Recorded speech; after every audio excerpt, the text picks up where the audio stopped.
Olá, seja muito bem-vindo a mais uma live aqui do Funds Explorer. Eu sou Giovana Oliveira e é sempre um prazer estar aqui falando com vocês. Mas antes da gente começar, antes da gente trazer o assunto de hoje, quem já nos acompanha sabe que eu sempre tenho um recado para dar aqui no começo, que é, caso você esteja nos assistindo e ainda não seja inscrito no nosso canal, eu quero te convidar para se inscrever, para consumir também os nossos conteúdos aqui no Funds Explorer, consumir os conteúdos que nós temos por aqui. Obviamente, espera essa live terminar antes de ir para os outros vídeos, mas aproveita também para comentar aqui embaixo o que você quer ver, porque a gente está sempre de olho nos comentários.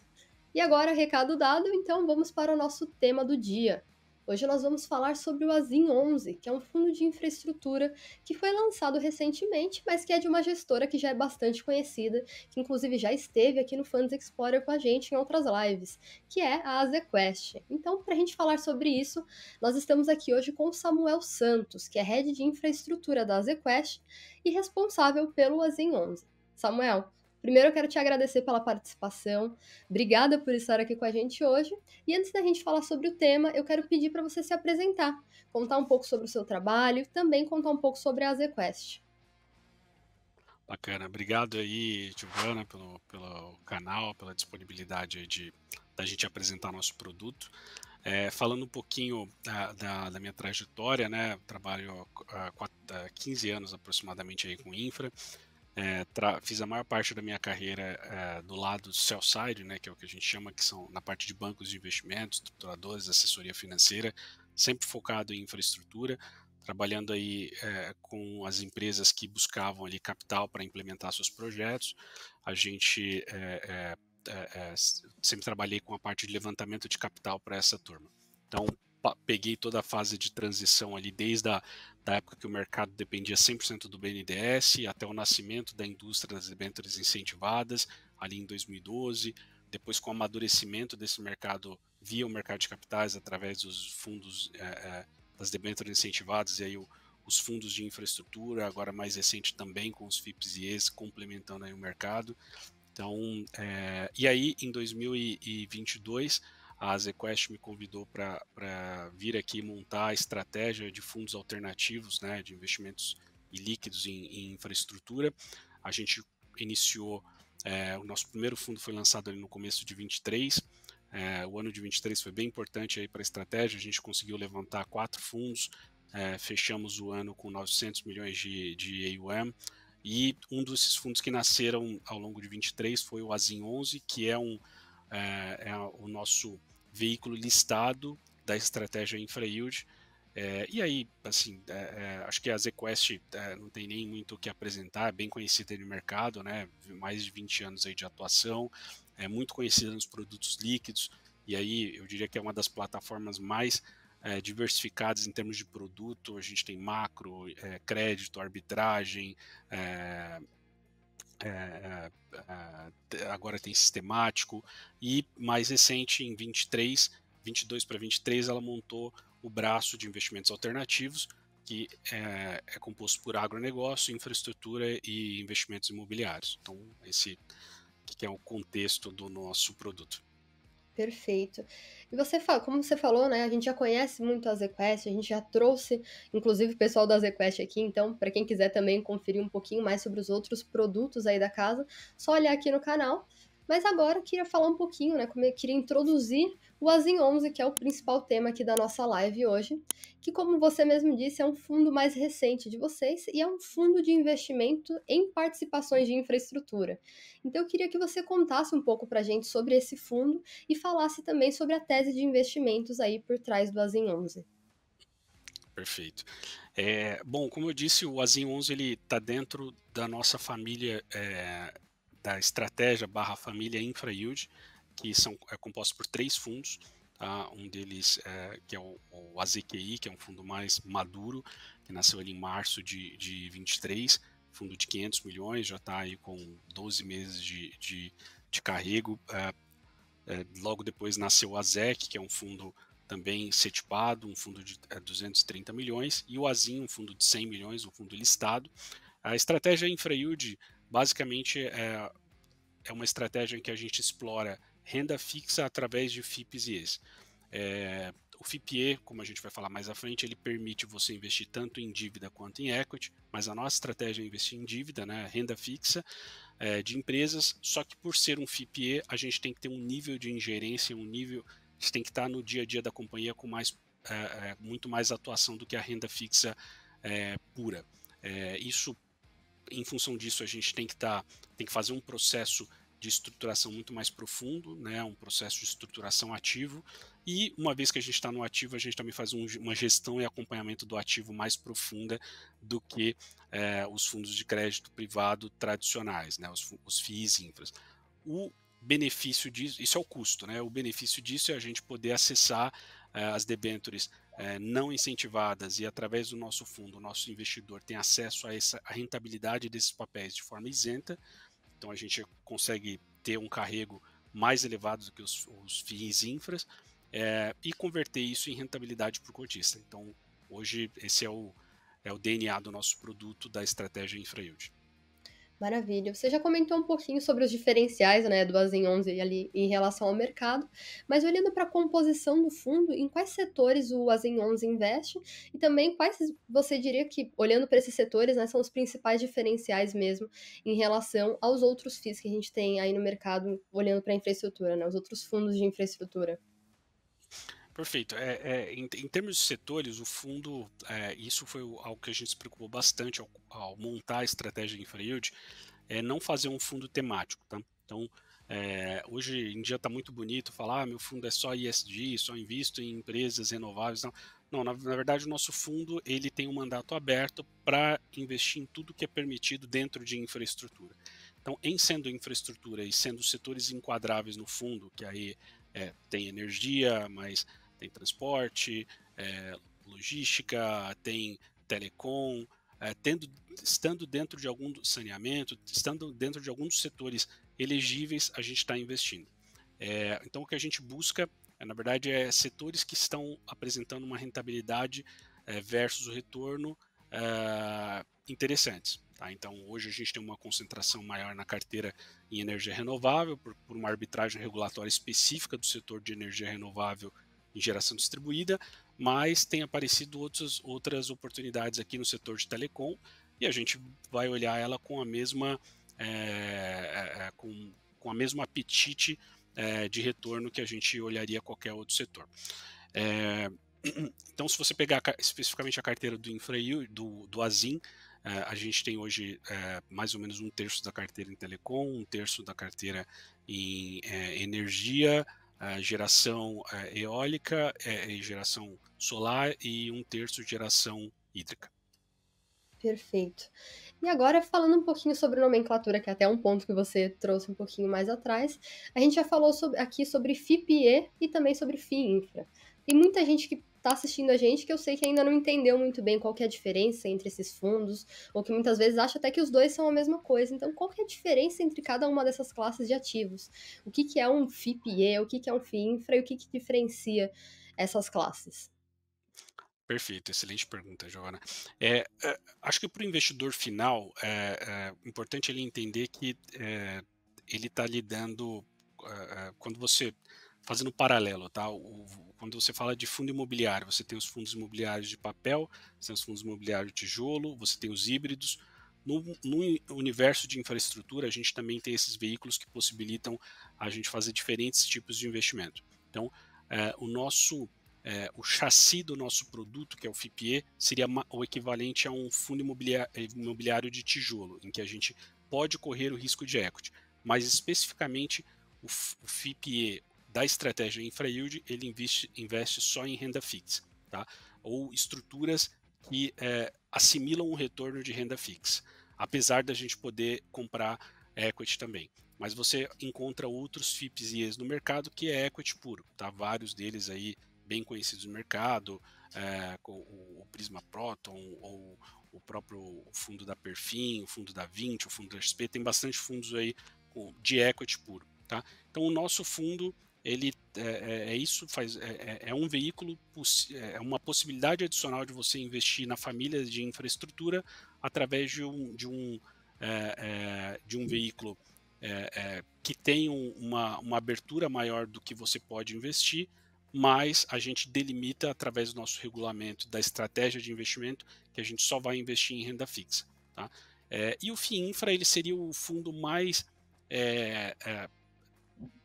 plain vanilla, né, o mais comum do mercado, que seria o equivalente ao FII de papel. Tá? O FII Infra ele só pode comprar as debêntures isentas, as debêntures incentivadas, e aí o investidor acaba tendo outros benefícios de ter um FII Infra na carteira, que é o benefício de diversificação, liquidez, um cash flow mais diversificado, né, mais pulverizado. Então é isso. No fim do dia, são produtos que melhoram a qualidade do investimento em infraestrutura e é mais uma opção para o investidor acessar e ajudar a infraestrutura do nosso país. Perfeito. E você trouxe um pouquinho aqui no começo, né, sobre a sua carreira, sua trajetória nesse segmento de infraestrutura. E a gente sabe, você também deve ter acompanhado isso, que até pouco tempo atrás os investidores tinham apenas as debêntures, os fundos de crédito privado para investir em infraestrutura. Então era algo muito mais limitado. Hoje em dia a gente já tem todos esses ativos que a gente falou aqui até agora, FIINFRA, FIPE. Queria te perguntar, você acredita que a chegada desses ativos, né, dessas novas classes de ativos, elas estão ajudando a democratizar esse mercado de infraestrutura? Você enxerga um aumento, inclusive, no número de investidores interessados nesse segmento? Sim, sim, ajuda muito. E esse seu ponto, Giovanni, ele é muito interessante, né? Porque às vezes você pega um investidor que olha uma opção, ele olha uma debênture isenta que está pagando IPCA mais 8 e olha um fundo que tem ali uma carteira, um fundo bem tradicional no mercado, isento também, listado, que tem uma carteira que rende o seu NTNB ou IPCA, está com carrego de IPCA mais 8. Ele olha, pô, mas por que eu vou comprar um fundo que paga taxa de administração se eu posso comprar uma debênture que tem, teoricamente, um carrego até melhor? Eu acho que o veículo, os veículos de investimento, o primeiro ponto é você ter uma gestão profissional. Tá? Você vai ter um profissional que vai estar monitorando aquele ativo. Primeiro, ele vai ter selecionado aquele ativo de um universo de ativos para saber se aquele ativo que você está olhando realmente ele está num preço justo. Ele vai monitorar aquele ativo para saber se aquele ativo saiu dos trilhos, em algum momento ele perdeu, ele não é mais uma alternativa boa de investimento, eu vou sair, vou investir em um novo ativo. Então, quando você entra num fundo de investimento, você tem essa vantagem da gestão profissional, quando comparado com uma debênture isenta direto, né? O segundo ponto é uma liquidez. Nem todas as debêntures isentas elas têm uma liquidez alta. Na verdade, a maioria não tem uma liquidez alta, né? Para você ter liquidez, né, no mercado que a gente chama de mercado de balcão, mercado de renda fixa de debêntures, você tem que ter volume. Então, você pensa num investidor que tem R$ 1.000 para investir e ele tem uma debênture ali no valor de R$ 1.000. Ele tem uma restrição de liquidez. Se ele comprar eventualmente aquela debênture, para ele sair, ele vai ter uma alta restrição de liquidez. Ao passo que se ele tiver num fundo, ele pode comprar ou vender. Esse fundo pode ter uma cota de R$ 100 ou uma cota de R$ 10 e ele vai conseguir fracionar muito melhor o investimento, o reinvestimento dele no papel. Então, liquidez, atuação profissional, uma diversificação. Quando você entra no fundo, você não está tomando risco de um papel, você está tomando risco muitas vezes de 5, 10, 100 papéis. Tem fundos aí que tem mais de 100 papéis na carteira. Tá? E um fluxo de caixa mais diluído no tempo. Né? Se você pegar uma debênture incentivada, ela tem ali uma regra que você só pode ter juros semestrais. Então, o investidor que gosta de renda, né, esse termo renda passiva ficou tão pulverizado, tão massificado aí na indústria, eu não gosto muito dele, mas assumindo que o investidor goste dessa renda, ele entrar numa debênture que vai pagar um juros para ele nesse semestre, só vai pagar de novo no semestre que vem, eventualmente ele vai ter que desfazer um pedaço daquele papel para ter essa liquidez no bolso dele. No fundo, não, o fundo consegue casar muito melhor os diferentes papéis com diferentes vencimentos para ele ter essa liquidez, esse fluxo de caixa que ele precisa ao longo de um semestre. Tá? Então, eu diria que essas são as 4 principais vantagens que, por si só, já justificaria você comprar um fundo ao invés de comprar um papel de renda fixa direto. Mas tem vários papéis muito bons, muito líquidos, que também vale a pena. Eu acho que todo investidor tem que olhar com a sua assessoria, com o que é mais adequado para o que ele precisa. Perfeito. E você falou um pouquinho sobre as vantagens de investir em fundos. Agora, olhando para as vantagens do segmento de infraestrutura, por que você considera que os investidores eles devem ter, ou devem considerar pelo menos, ter esses ativos na carteira de investimentos? Tá, vamos lá, eu sou meio suspeito para falar de infra, tá? Mas infraestrutura para mim é um dos, no Brasil, é um dos melhores setores que você pode investir médio para longo prazo. O primeiro deles é porque é um setor que você tem carências latentes, tá? Você olha desde a carência mais básica, que é o setor de saneamento básico, né? Que você tem várias emissões aí que visam atender a universalização do serviço de água, de saneamento. Você pega algumas emissões, mesmo a emissão da Águas do Rio, que é uma emissão relevante, você tem percentuais de atendimento da população de esgoto muito baixo, então você tem um universo de oportunidades e essas oportunidades elas pagam retornos elevados, tá? Quando comparados com outros setores de renda fixa, mas com todo um arcabouço regulatório, jurídico regulatório e de fluxo de caixa muito mais seguro do que outros setores. Tá? Então, se você, esse eu acho que diria que é o principal ponto. O segundo ponto é uma questão de anticiclicidade. Tá? Quando a gente olha o setor de infraestrutura, especificamente um projeto, uma concessão, em que você entra para financiar uma concessão, você compra uma debênture isenta, isso daqui, o que está modelado por trás dessa debênture é um fluxo de caixa de 20, 30, 35, 40 anos, já basicamente muito bem previsto. É claro que, eventualmente, você tem alguns desvios, alguns setores têm risco de demanda, a maioria dos setores de infra não tem, principalmente dessas debêntures que estão mais pulverizadas, mas se tiver, você está falando de riscos bem mais fácil de você administrar, de você isolar, de você precificar do que outras debêntures, quando você compara a infraestrutura com outros setores, por exemplo, o setor de comércio, serviços, o próprio setor de real estate, que é um setor cíclico, depende de taxa de juros, depende de ciclos macroeconômicos. Então, eu sou suspeito para falar, mas eu acho que, de forma macro, o setor de infraestrutura tem várias vantagens. E, especificamente no nosso caso, o legislador ele privilegiou bastante os papéis de infraestrutura ao isentar o imposto de renda deles da renda e do ganho de capital. Então, isso eu diria que infraestrutura no Brasil ele é um almoço grátis, né, que a gente chama no mercado de capitais, que está aí para o investidor acessar e melhorar a rentabilidade da carteira dele. Claro, todo setor tem os ativos bons e ruins, então por isso que a gestão profissional ajuda você a selecionar o que é realmente bom. Mas quando você monta uma carteira, quando você consegue montar uma boa carteira com um bom carrego, né, de infraestrutura, você está falando de ativos que você não vai ter.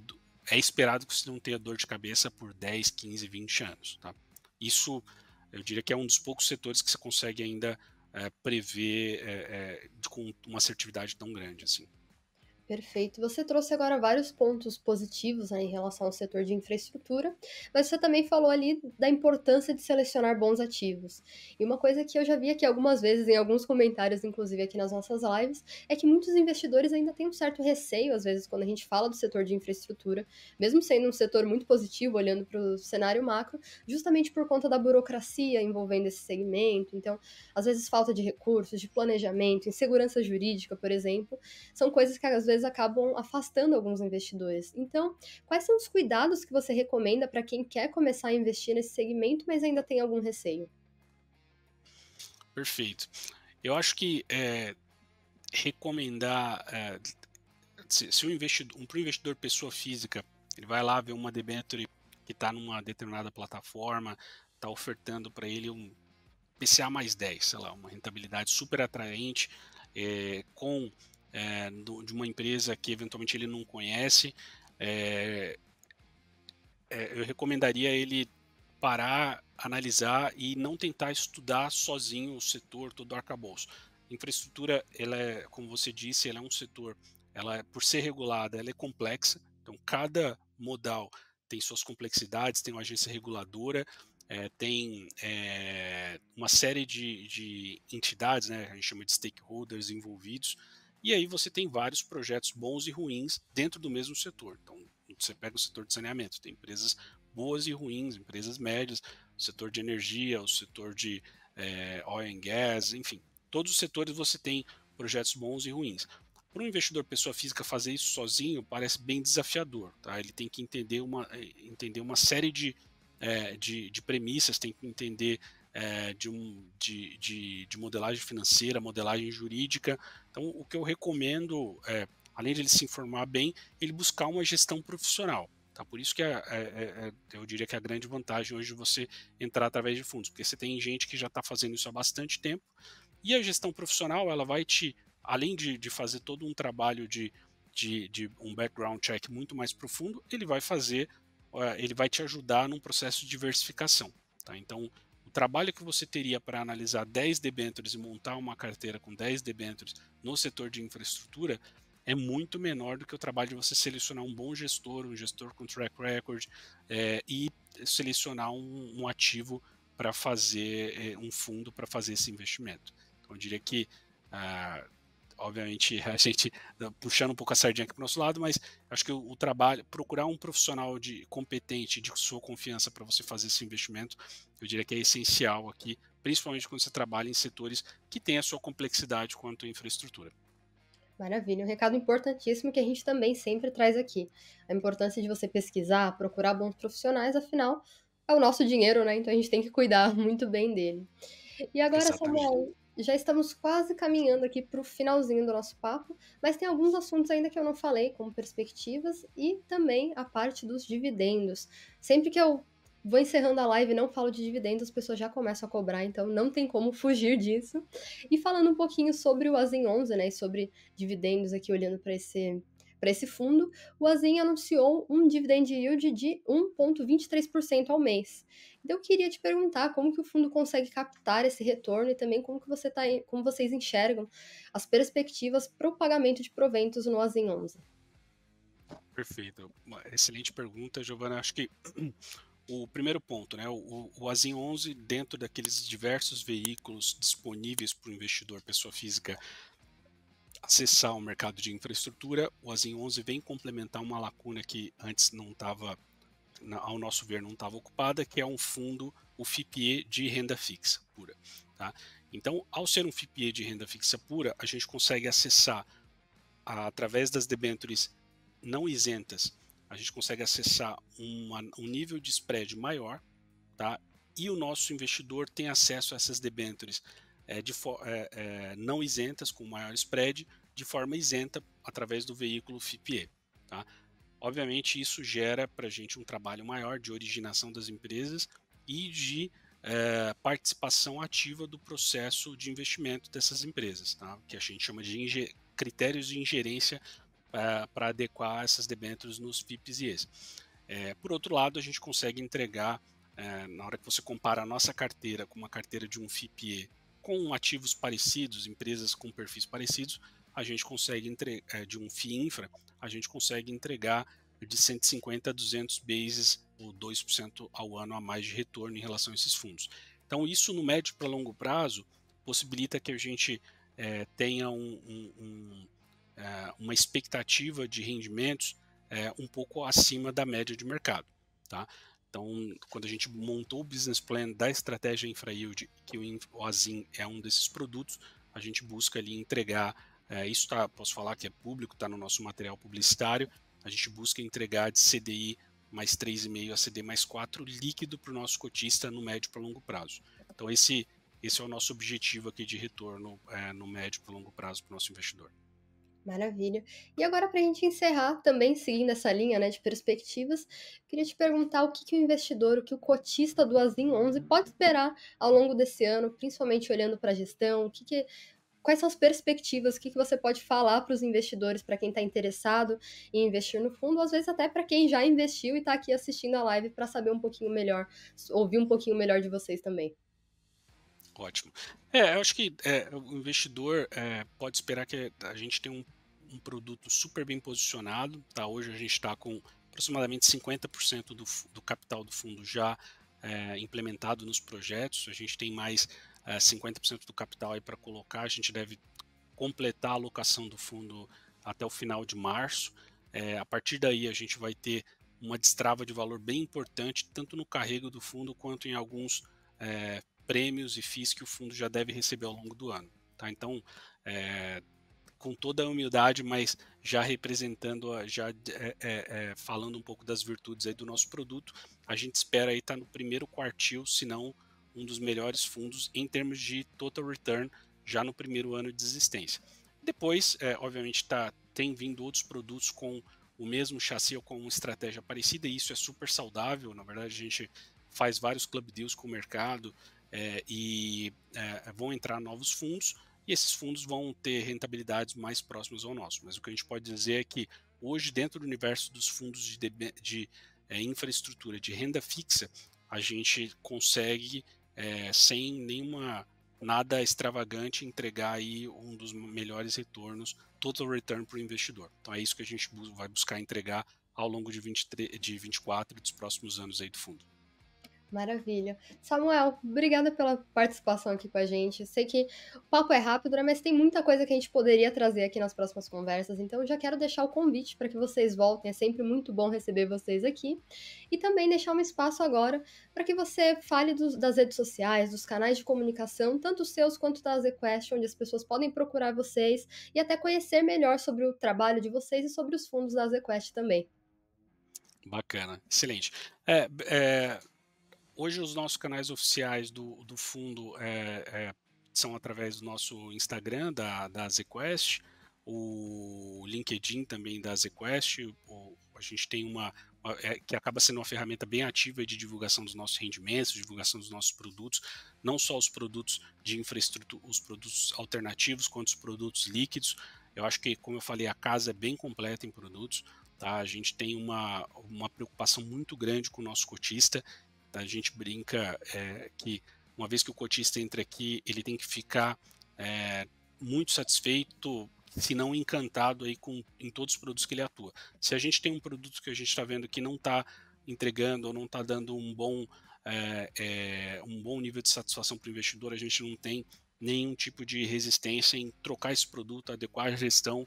Então acho que essa é uma virtude aqui da casa. Os canais são esses. A gente atualmente não tem nenhum canal específico para infraestrutura. Nosso canal é o canal da própria ZQuest.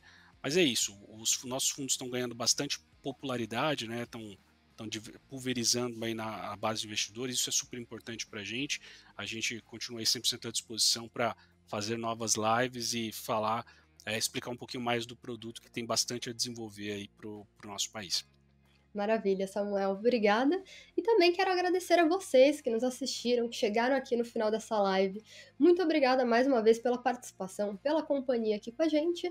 E, novamente, mesmo recado que eu dei no começo, quero falar aqui no final também. Caso você acompanhe essa live, assistiu essa live inteira, mas ainda não é inscrito, se inscreva aqui no canal, porque isso ajuda muito a gente a continuar produzindo conteúdo para vocês. E também deixe aqui embaixo um comentário falando quais são os próximos assuntos, os próximos fundos que vocês querem ver aqui na live, porque a gente está sempre acompanhando e sempre tentando trazer o conteúdo mais otimizado possível para vocês que nos assistem. Então, mais uma vez, muito obrigada e foi um prazer estar aqui com vocês. Tchau, tchau!